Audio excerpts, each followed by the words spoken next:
Hey guys, I'm sitting down with Liam for a little bit. We're both stuck in quarantine, and we're just making the best out of the moment. So, Liam, just introduce yourself, tell people who you are and what you're all about. Sure. My name is Liam Mulshine, and I'm an actor, theater artist, living in Philly. Been here for almost 5 years now. I'm originally from Washington, D.C., but I went to school in Boston and then lived in L.A. for almost 7 years, and now I'm here. Yeah, and so it's very strange, coming from LA, which is kind of where so much, not just theater, but also TV and film and all sorts of entertainment goes on there. Coming to Philly, which is a much smaller market. What caused you to move over here? Yeah, so it's not like an expected route to take as an actor type. But the guy who's now my husband was my boyfriend in LA. He used to work in the film industry out there, and just decided that his heart wasn't really in it and was exploring new options for a career, and decided he wanted to study city planning. And Penn here in Philly has one of the best city planning programs in the country. So he um, got in and made the decision. We made the decision together that he would go to Penn for school, and I would stay in LA and continue to work as an actor. We'd do the long distance thing for a while, and then see what life was like on the other side of that, and if he came back, or if I went to Philly, or if we moved elsewhere. And yeah, so by the time he graduated, he had kind of fallen in love with Philly as a city. I liked it. I had visited a few times while he was in school, but I didn't really know much about it or what it's like to be an artist in Philly.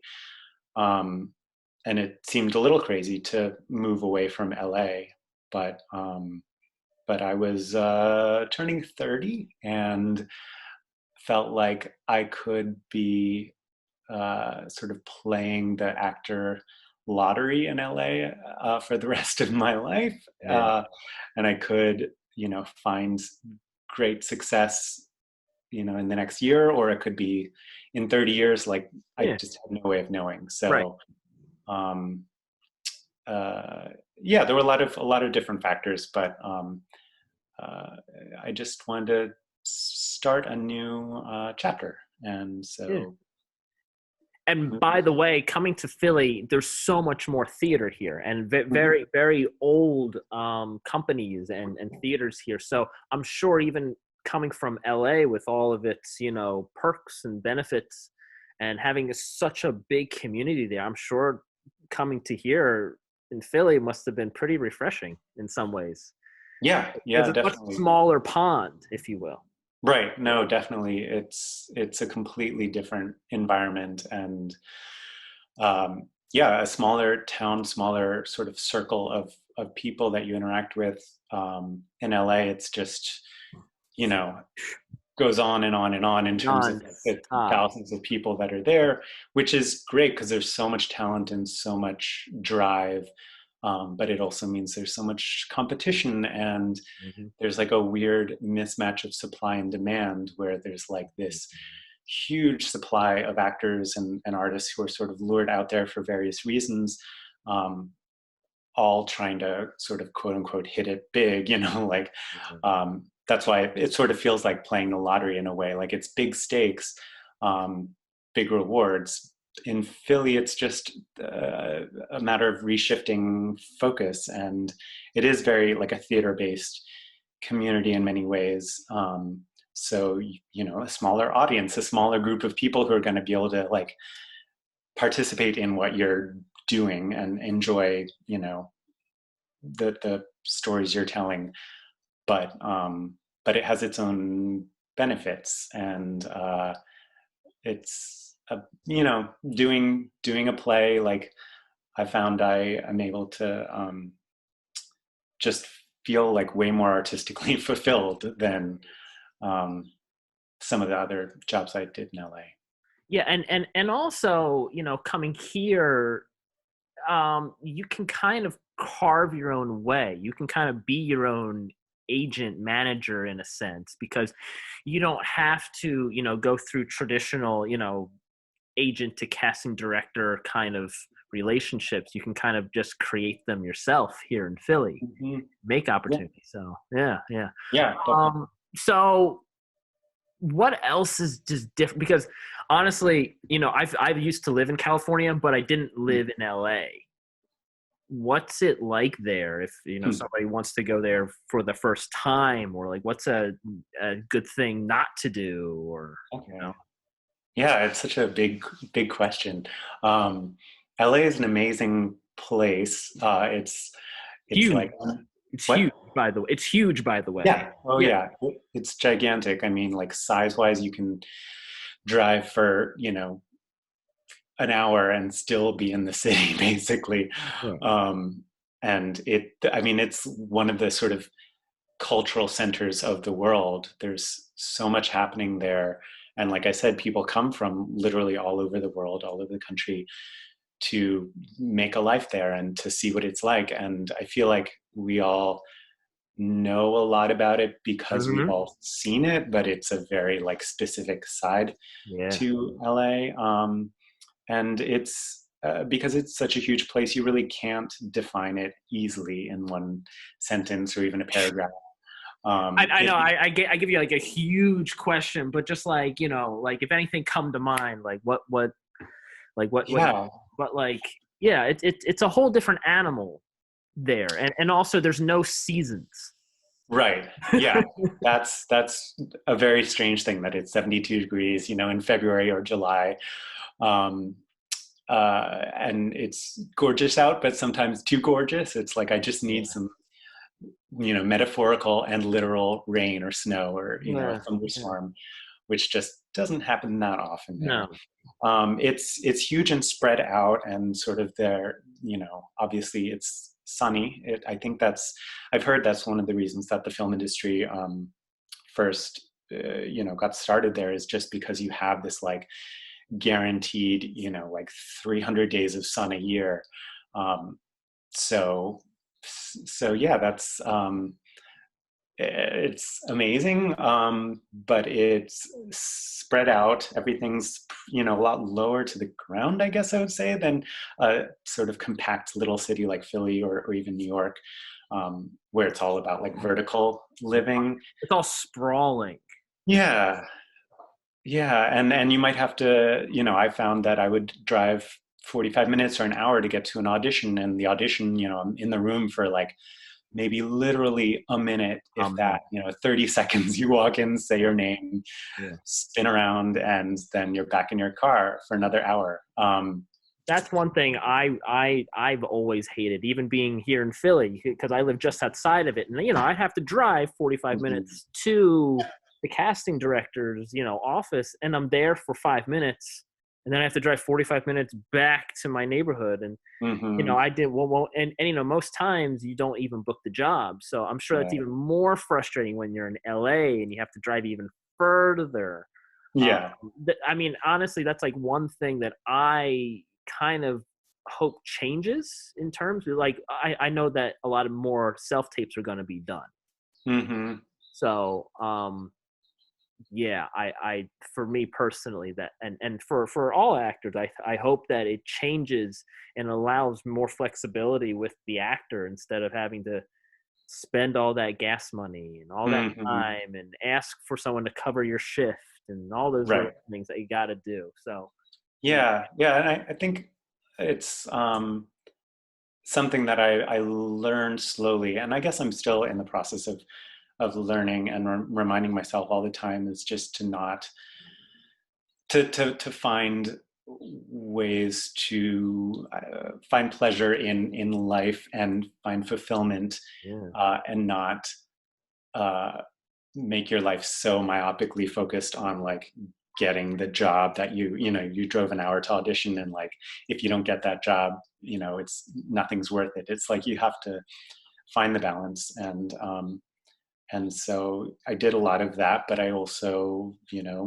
like definitely, you know, tried to find ways to hang out with friends and to do things that were like really um, just felt good, Yeah, like yeah. going to museums. And there's this great observatory, Griffith Observatory, which is Right. like in the hills of LA, kind of near the Hollywood sign. And like there were all these programs about space and about science and about astronomy, and just gave me this like amazing perspective that I could get, so focused on my life and my like successes and failures, and then like drive up to Griffith Observatory and learn about, the life of a star and how, um, uh, yeah, just putting it all in perspective. Yeah. So that took a while. Yeah, I was Uh, about to say that's it sounds like you had a hard time in the beginning making that switch. Now, did you also encounter that when you were in school? Because I'm school's kind of different because you're kind of I hate to use this analogy, but you're kind of in a bubble, mhm. and you're not thrown to the wolves until you know uh Yeah, after you graduate or get out or when you leave. right. Yeah, no, that's school. I went to Boston University and studied theater at the conservatory there. And yeah, there's an interesting sort of tension of like that bubble is important. And it's like, I, I'm so glad that I had that space and the privilege to like fail big and like try things and be weird and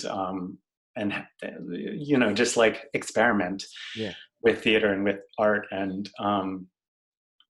not feel like it was a competition, but at the same time you are in an atmosphere where like, there were like 40, 45 of us in my class, and um, we were sort of coddled a little bit in terms of like, always getting to be in shows, and uh, yeah, just being fussed over a little bit, and like um, the real world isn't like that. And yeah. I like that, being fussed over. I like that term. yeah, Yeah, yeah, and so that's, yeah, and I wish it was such, I wish that we had a little bit more of like those difficult conversations about like how, one gets a job, and what it's like to live and work as an actor, yeah, or not work as an actor, and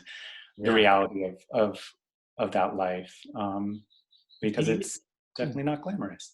do you think that most schools kind of have that problem, like with Yeah, other people that you've met and worked with? Like, I think so, but I feel like it's been changing since I was in school.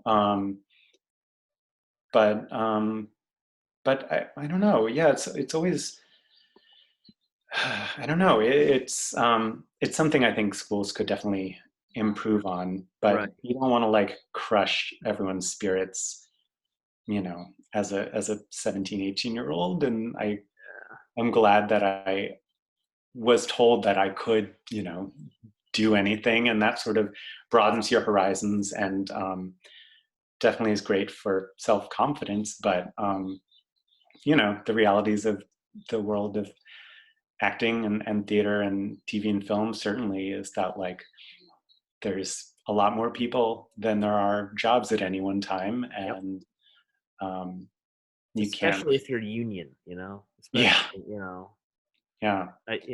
there's always that duality, like, everything that's quote unquote noteworthy is, SAG, AFTRA, part of Hmm. the union, and you got to be this and that. But like you said, the supply and demand, there's just so many actors who want to get on these very few roles in these TV shows, unless Hmm.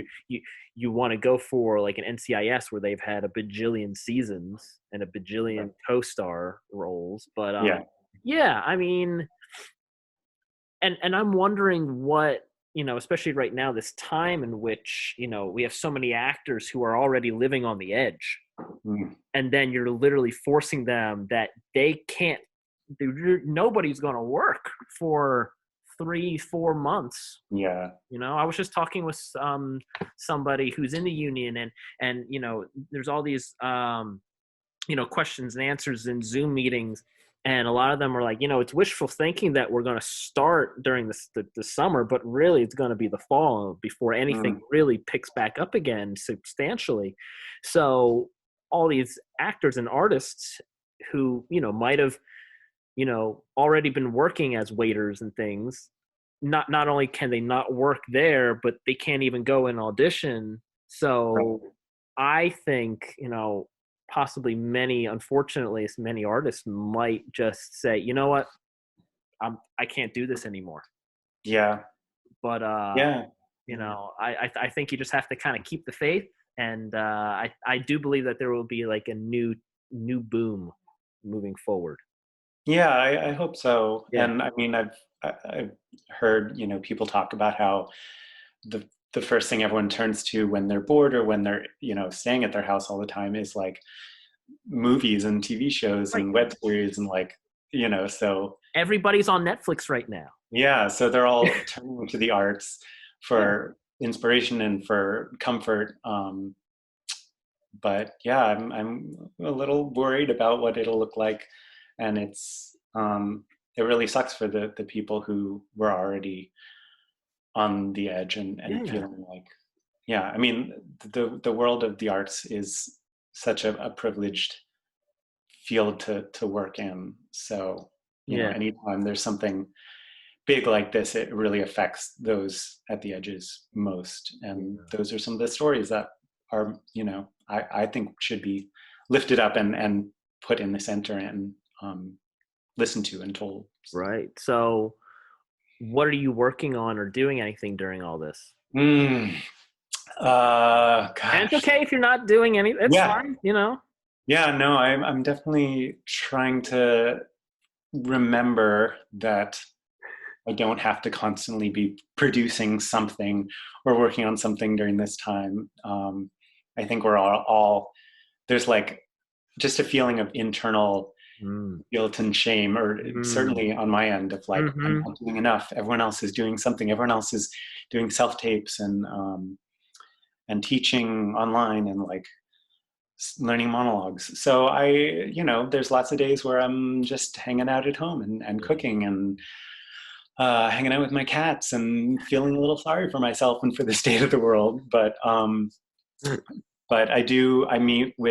have this theater company. There's 6 of us that live all over the US and one in Italy. And we've been meeting every week just to stay in touch. And what else? I mean, I have submitted a couple of video auditions for theaters. And I don't know. I mean, the truth is with acting, it's like you're very much sort of at the bottom of the totem pole. You're like the bottom rung Yeah.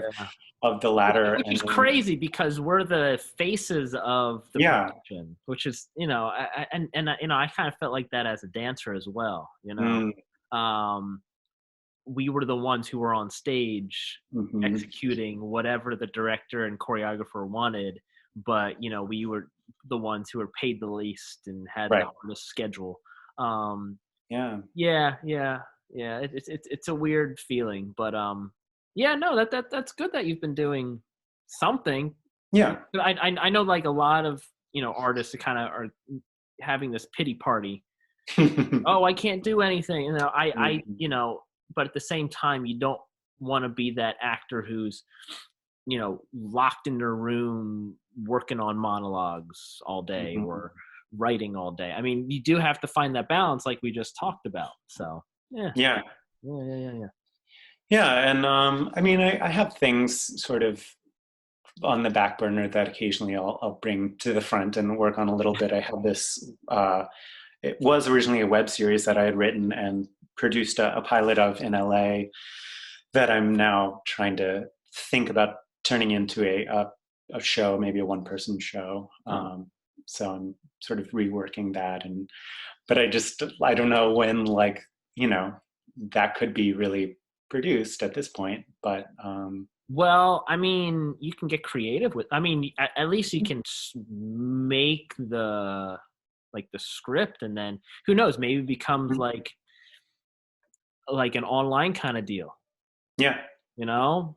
yeah. Because I know like plenty of shows who kind of have like a Zoom thing going on, and they kind of build suspense and drama around it, and Hmm. yeah, that's hey, I think that we're going to see a lot of really creative projects being produced because of all this. Yeah, no, I totally Really agree. think. I mean, I was the same way. I have a few things on the back burner that I'm, nothing's like fully baked, Hmm. but now because of all this, I'm like, oh yeah, I can think about this differently today.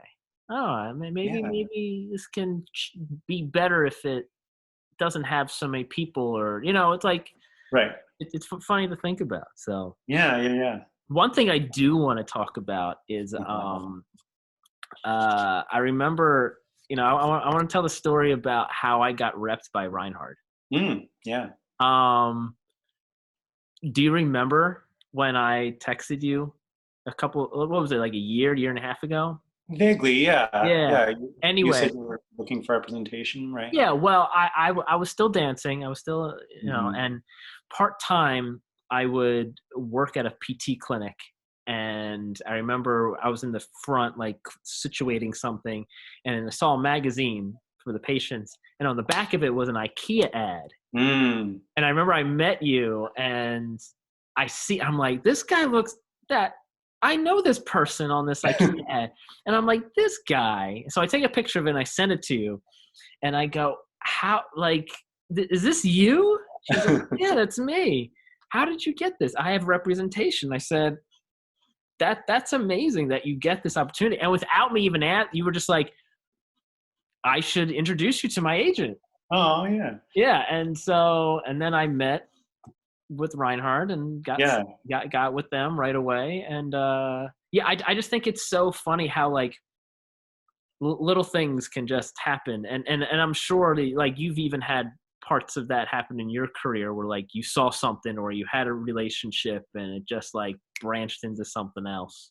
yeah. No, I mean, I like, I, I despise auditioning, like just cold auditioning, coming in and being like, Ugh. I don't know you, you don't know me, but this is what I can do. And so I feel like those times when you can like connect someone and be like, I know you and I know you, I want you two to meet, that kind of thing. Or I've seen you in something, like, why don't we work together? That sort of connection is such a better way to go about doing things. And so if I can ever like give someone else a little leg up, not that I have a whole lot of power, but like I can connect people together, and yeah, so that's what Yeah, happened in that yeah. situation. Have you ever had that happen to you, like on the other end?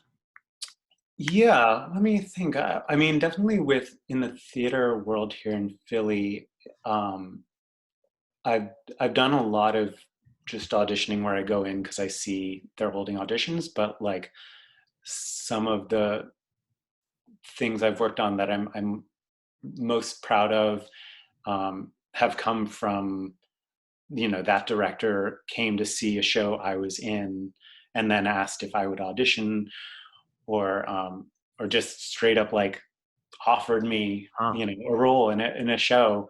Um, so yeah, that kind of like connection I feel like is so much stronger. And yeah, I mean, I guess looking back, like even thinking about moving to Philly, um, the way in which that happened was I coincidentally saw a show that the actor and amazing artist Liz Filios was doing, The Tempest, in at South Coast Rep in Southern California. She's an amazing theater actor, artist in Philly. I happened to meet her after the show and said, like, great job. I had no idea that she had a Philly connection, but then we got to talking, and she said she lived here and could introduce me to, some of her friends so that I could get a better sense of what it would be like to live and work as an artist in Philly. So she connected me with a few different people who I was able to like have one-on-one conversations with, FaceTime with, while I was still living in LA.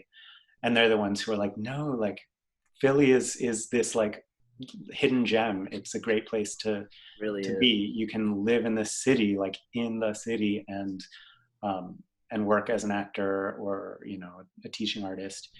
Um, And you can go to New York if you need to. mhm. And you can Yeah, go to New York. It's only 2 hours away. right, exactly. So, yeah, Yeah, so it was like that personal connection is what really sold me on yeah, Philly. yeah. And I'm sure she put you on, and like her friends helped you. Mm-hmm. You help that. It's like Yeah. it's all about relationship, and it's not like you go into it kind of conniving and thinking like, oh, I'm gonna use this person because she knows this one and this, and then there's that. Oh, I can get something from her. No, you're just meeting new people. Mm-hmm. And I think that that's where the relationships really lie. It's not about trying to corner somebody into getting what you want. Mm-hmm. It's you know actually being a nice, kind person and meeting somebody who's doing the same thing that you're doing, and having a relationship based on that. Like Yeah. that's it. That's it. Yeah. You know, Yeah. it's not like a Shark Tank. It's yeah, Yeah.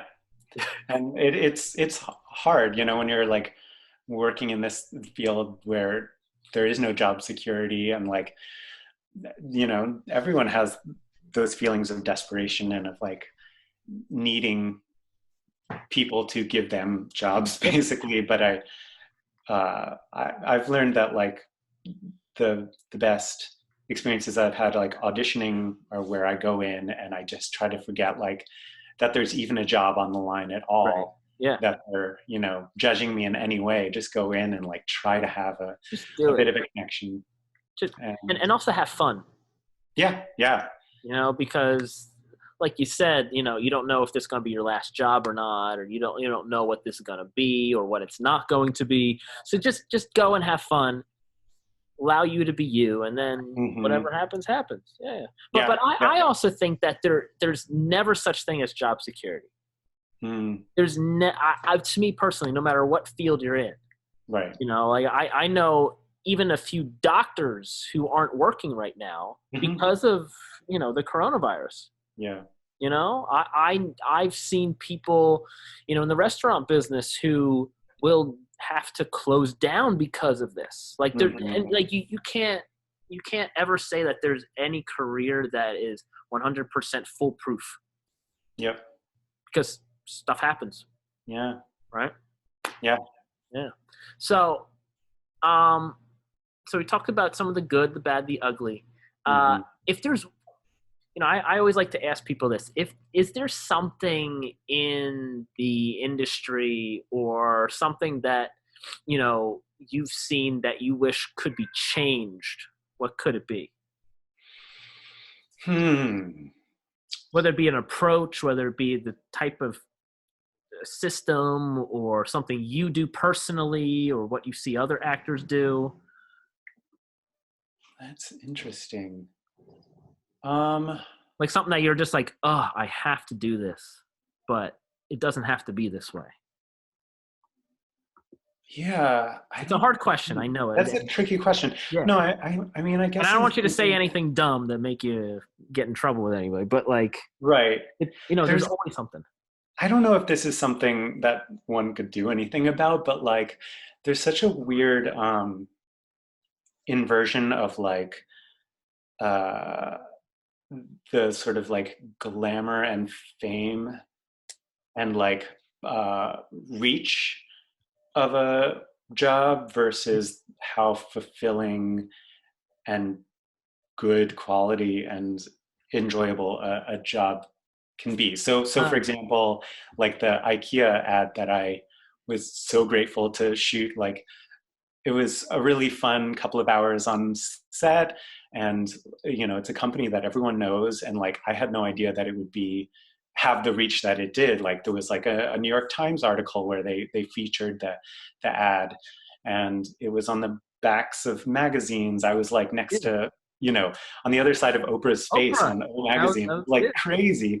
Um, and people all over, the country who I knew were sharing when they like saw it online or saw it in a magazine.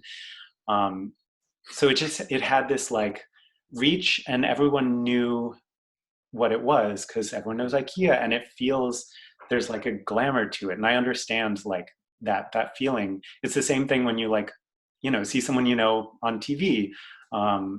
It's like, oh my God, that person, they've made it. They're there. They're doing the thing, uh, and it was a really great like Yeah. shoot, and I really enjoyed it, and I'm proud of it. But like, I've worked on shows where, because of the size of the theater, there's like maybe over the course of the run 500 people or 1,000 people total have like seen this thing that I like worked so hard on for like Yeah. months, and like I Months. worked on the accent and the character Yeah. work, and like it was just so funny and poignant, and like I'm so proud of like the work that I did as a part of that team creating that. But like it just doesn't have the reach, and it doesn't have necessarily the same glamour, and so Yeah. it's a weird world in that way, that like the things that the most people might see that might bring you some like notoriety or some fame or something, aren't necessarily the things you feel are most artistically interesting or like Right. you're really Interesting. proud of. Yes. Yeah. And it's weird because, we all get our kick for something different. Hmm. Some people would prefer to only do that IKEA ad, or some people Hmm. would only want to be doing that theater production where only 1,000 people might see your work. Yeah. And both are really fulfilling, Hmm. in different ways to different people. So yeah, I mean, a lot of people only get into this because of the glitz and glam.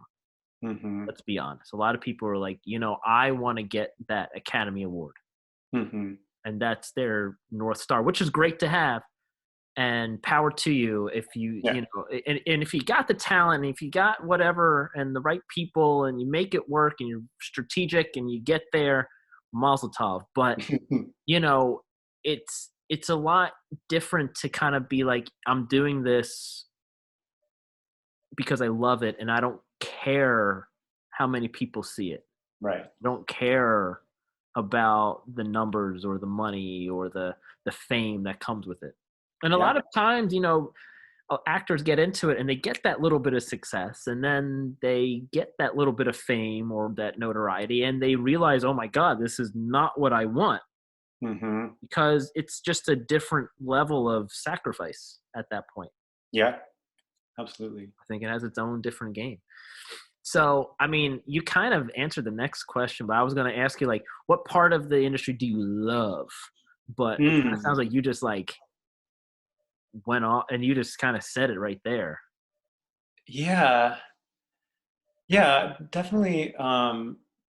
Some of the work I've done in theater here in Philly has been so fun and so like expanding in terms of my like sort of confidence, things that like I never thought I could do. Like, you know, I felt like we're outside of my wheelhouse. Um, I was, given opportunities to try and to push outside of my comfort zone. Um, and those experiences have been really, really gratifying. And yeah, I mean, I guess another thing I love, but that I've only like dipped my toes into recently, is just pushing beyond being just an actor, like you talked about in the dance world, of just sort of executing the vision of the choreographer or the director or whatever, like having a little bit more agency to in terms of like writing and directing. um, it's weird because those things aren't necessarily, they don't have the glamour, the instant appeal of like I can see, you know the work in the way that you can see an actor's work, Yeah. but being able to like see your words come to life, or to like help create something, that's so gratifying as well. And I get to do a lot of that work with my theater company. We're called Tuzzani Theater Company, and we all met studying in Italy, studying Commedia dell'arte, the Yes. traditional masked Italian theater. Yeah. Um, so with that, there's six of us in the company, and we all sort of share the responsibilities of being the actors, but then also being the writers and the directors of the piece that we're working on. So Now, with that, is there like a set like structure to it? Because I remember way back when I did a rendition of Romeo and Juliet, and there was the Commedia dell'arte mhm, and group, and I was actually one of those portraying it. And there's always like Columbine, and I forget mhm. the other names of them. But is there like those central figures, no matter what story you're saying? Yeah, Like, generally that's the idea with talk to me Commedia is about that that, you because have these. I'm actually really interested about like what is that exactly? Yeah, no, that's what's so great about it is you have this framework that you can start out with, um, a shared understanding of these characters that have sort of been passed down through hundreds of years.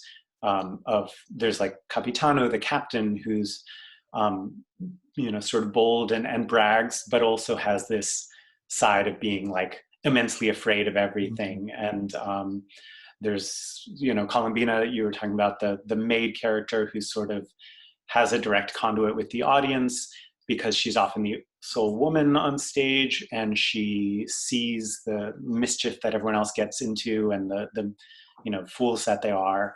Um, and there's Arlecchino, who's sort of a clown, like monkey type character, who's very childlike, and Pantalone, the pants of the house, the sort of head of the household, who's very driven by money and by greed and sometimes power or sex. So you have these sort of stock characters that we see today in sitcoms and still on stage in Romeo and Juliet. And then you can play with them as you wish. You can kind of create the chemistry of those scenes of putting these two characters together, or presenting this obstacle or this thing that they have to do together, um, and seeing what happens. And you know the role changes based on who's inhabiting it. So my Pantalone is different from your Pantalone. Right. Um, I will often in our productions with Tuzzani Theater Company, um, I love to play Capitano, but he's usually like a military captain. Mm. But because I don't really have that as like an accessible, like I know what it's like to be in the army because I don't. Um, I've taken the approach of like he's an actor and he's like just wants the limelight, wants to be center stage, sort of a diva character. Um, so you can sort of play with it as you wish. There's no rules necessarily Right. other than the ones you create.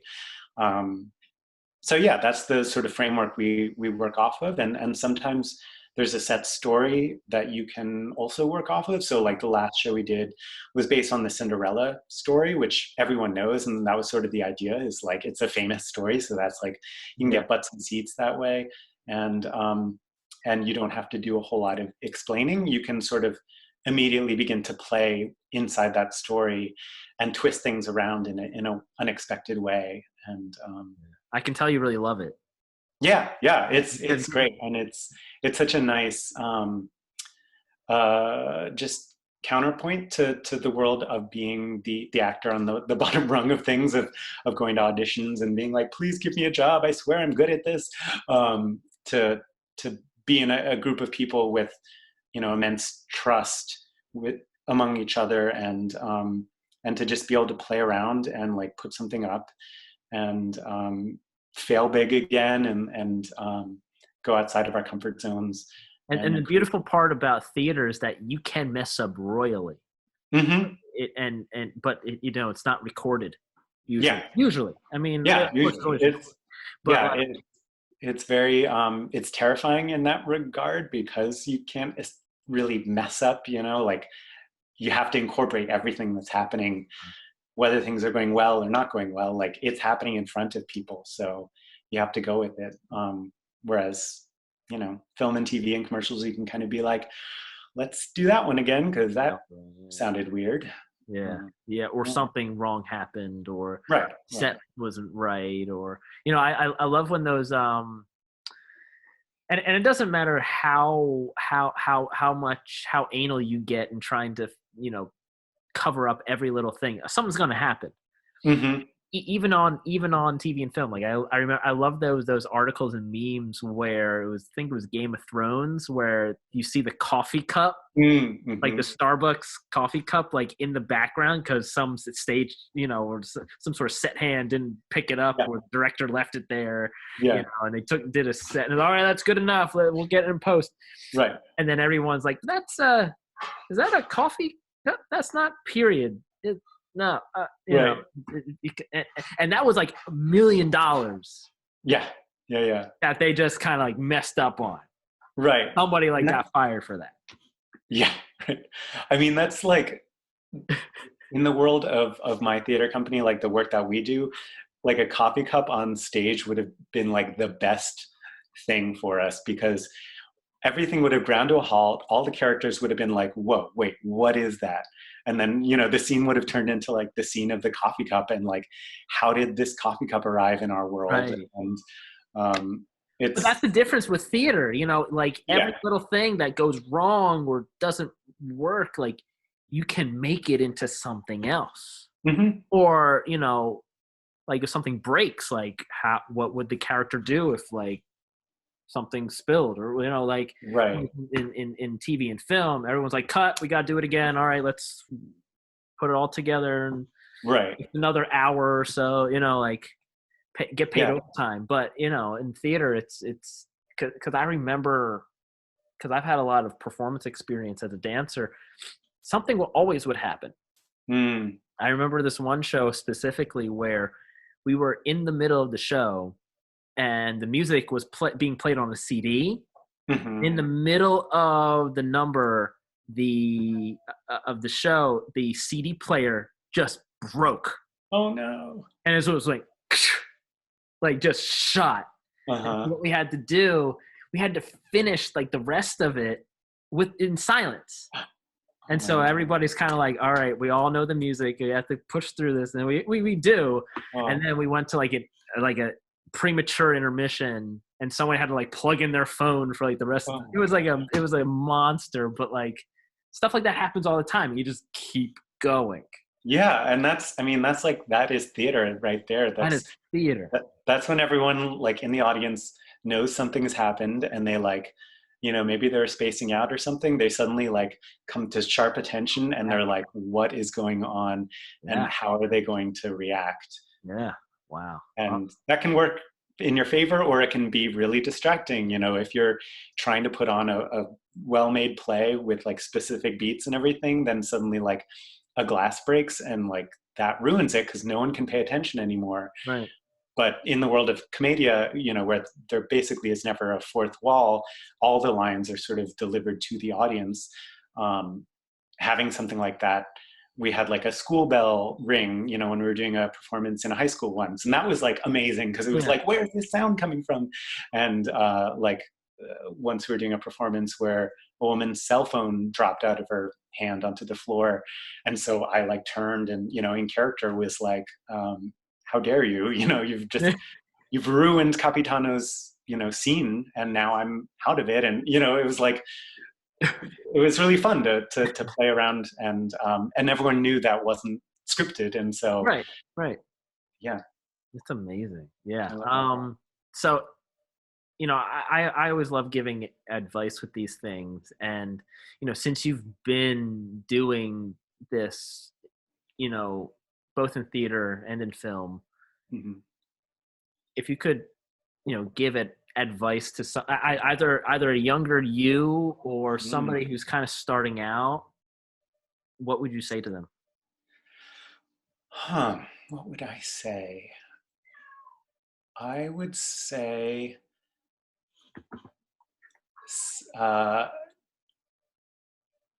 I think, okay, there's a lot I would say. There's a lot of One thing is like, say yes to everything, but then there comes a point where you have to trust your gut and do what's going to be good for you and learn to say no. So like early on in your career, I was going, in LA, I was going to every audition I could, every student film, that paid $0, like Yeah. all that, just to like absorb all the knowledge of what it's like to work on set and to practice saying things to a camera and to see what works and what doesn't. And I would like, give away my weekends and my time and my abilities for free to get, some footage back and to learn some lessons.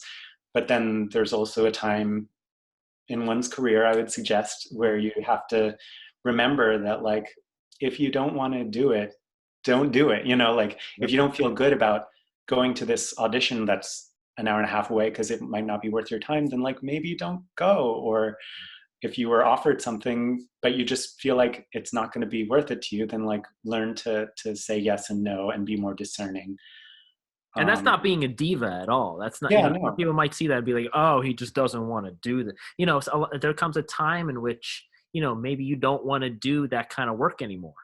Hmm. Like, I know, like, I was talking to someone yesterday, and, he was telling me, actually, it was Lyman Chen. Do you know? Yeah, he's with Reinhardt as well. Okay. Um, yeah, and yeah, so I was talking to him yesterday, and he was like, there came a point in which I didn't want to do commercials and industrial things anymore. Yeah. I wanted to do more, TV series and, go that route. And so even if it takes you 3 years and you don't get anything, Hmm. still have to kind of say, this is not what I want to do anymore. I want to do something different, Right. and then that kind of leads into what you want for your career. Yeah. Yeah, Yeah. I'm Ki- trying to think of other things. I mean, one other thing I've thought of is I feel like I am susceptible to imposter syndrome, the feeling of like, who am I to be doing this thing? Who am I to be, pretending to be a model on set? Who am I to be pretending to be a theater teacher? Like I have to always remind myself that like sometimes you have to like call yourself the thing you want to be, yeah, and then like in time yeah, you will become the thing you're calling yourself. And it's not about like lying, but it's about finding the like inner self-confidence to just go for it and to not be perfect at first. Like in terms of teaching theater, it's something I've been doing a little bit of in Philly. And the first time I got a gig teaching at a theater, I was like, oh my God, what have they done? Like, I don't know what I'm doing. This is all a mistake. Like they're going to find out that I don't know how to teach theater. And then I went and it turned out like, oh, I actually knew a lot more than I thought I did. And like some things yeah, didn't go perfectly, but like I learned some lessons. And now I've got this thing that I can like put on the resume and say, yeah. like, I am a theater teacher because I have already taught theater. Funny. Yeah, And so things sort of build on themselves. And so don't rule out things you haven't done before. Just try it if yeah. it's something you're interested in. Be brave. Yeah. Yeah. I feel, because I was thinking about this the other day. Everybody's scared. Hmm. The writers are scared. The producers are scared. Especially the actors are scared. The DP's Yeah. scared. Everybody has, their own nerves that they're dealing with Hmm. throughout the whole process. Not just on set or whatever. Right. Um, or at the theater or right before the show. Like, everybody is scared. Yeah. And kind of putting that into perspective and kind of knowing that, it puts everybody at a level footing, and it Hmm. allow like it has helped me in auditions. Just kind of Totally. be like, all right, I'm not looking for breadcrumbs. You're in the same boat as me, Yeah. and we're going to make something of this. Yeah. Maybe not now, maybe later, Right. maybe, but I'm an equal to you. So Yeah. Yeah. absolutely. That was great. Yeah. Yeah. Well, thanks so much for sitting down with me. And Yeah, this is awesome. Thanks yeah, so I much for mean, the. hopefully when this is all done, we'll go get coffee or something. I would love that. Yeah. I think everybody would love to get out of the house and live a more normal life again. So Yeah, yeah. Well, hopefully soon. hopefully soon.